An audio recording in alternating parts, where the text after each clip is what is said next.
retiro de autoconocimiento basado en el Bhagavad Gita.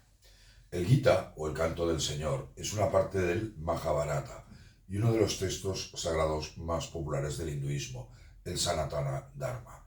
Consta de 18 capítulos o yogas.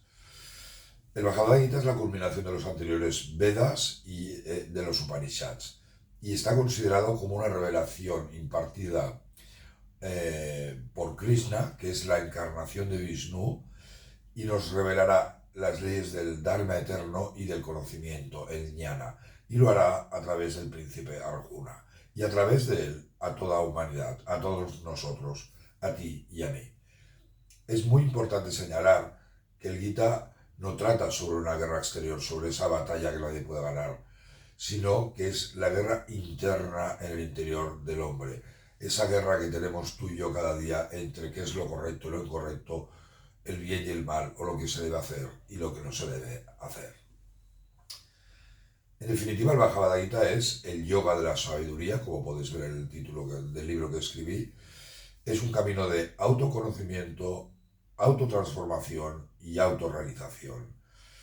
Nos define 4 caminos del yoga, los 4 principales, porque hay más, que son el karma yoga, la acción desinteresada, el bhakti yoga, el camino de la devoción, el dhyana yoga, que es la meditación, y el jnana yoga, o el camino del conocimiento.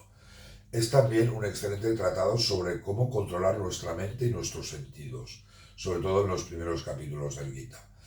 Y es en definitiva un camino que lleva a la paz, a la felicidad y a la liberación del ser humano. Y el último camino ya del Gita, los últimos eslabones, y lo iremos viendo más adelante, se trata de que unas tu verdadero yo, tu ser, tu alma, con la realidad absoluta, llámese como la llames, sea Dios, Alá, Brahman o Nirvana. Y es mucho más, mucho más. El Bhagavad Gita contiene también una filosofía que ha sido interpretada por los diversos maestros, los acharyas, a lo largo del tiempo, y así surgieron las distintas escuelas de filosofía hindú, como el Vedanta, del cual el Gita forma parte. Estas enseñanzas que vamos a aprender del Gita son atemporales y universales. ¿Por qué digo esto? Porque fijaros que he dicho que es una guerra en el interior del hombre. Los problemas que tenemos tú y yo, esos problemas que hemos comentado, los puede tener un indio o un español, un keniata o un argentino, un agnóstico o un cristiano o un hinduista. Por ello se dice que son enseñanzas atemporales y universales. Os quería leer una preciosa reflexión que creo que sintetiza perfectamente lo que es el Gita, por lo menos la primera parte del Gita, de Swami Vivekananda. Y decía, el Bhagavad Gita es el mejor comentario disponible sobre la filosofía Vedanta. Curiosamente, la escena se desarrolla en el campo de batalla, donde Krishna le enseña esta filosofía a Arjuna. Y la doctrina que destaca luminosamente en cada página del Gita es, atención aquí, la de una intensa actividad, pero en medio de ella la eterna calma. Y este es el secreto del trabajo. Alcanzar cuál es la meta del Vedanta. Recordaros con esta frase, cómo lograr en una intensa actividad, una máxima actividad, la eterna calma. Las enseñanzas del Gita tienen cada vez más influencia en Occidente. Schopenhauer, Henry Thoreau, Albert Einstein, el poeta T.S. Eliot, Richard Wagner o Carl Jung mostraron su admiración por el Bhagavad Gita.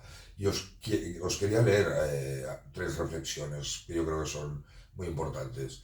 La primera es de Albert Einstein y decía, cuando leo el Bhagavad Gita y reflexiono sobre cómo Dios creó el universo, todo lo demás me parece superfluo.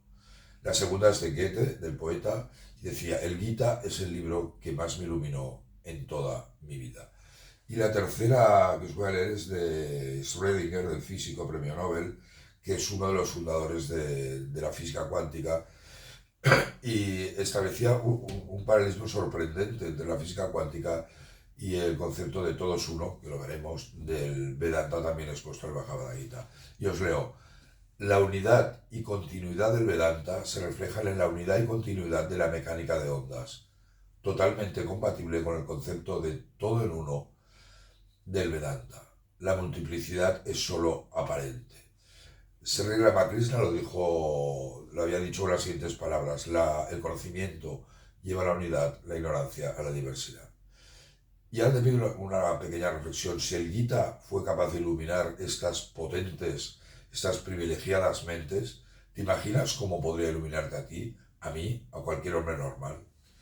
Soy Pedro Nonell, traductor de la Bhagavad Gita y de la obra de Swami Vivekananda, y estaré encantado de compartir contigo mis conocimientos sobre el Gita en este retiro. Muchas gracias, Om Namaste.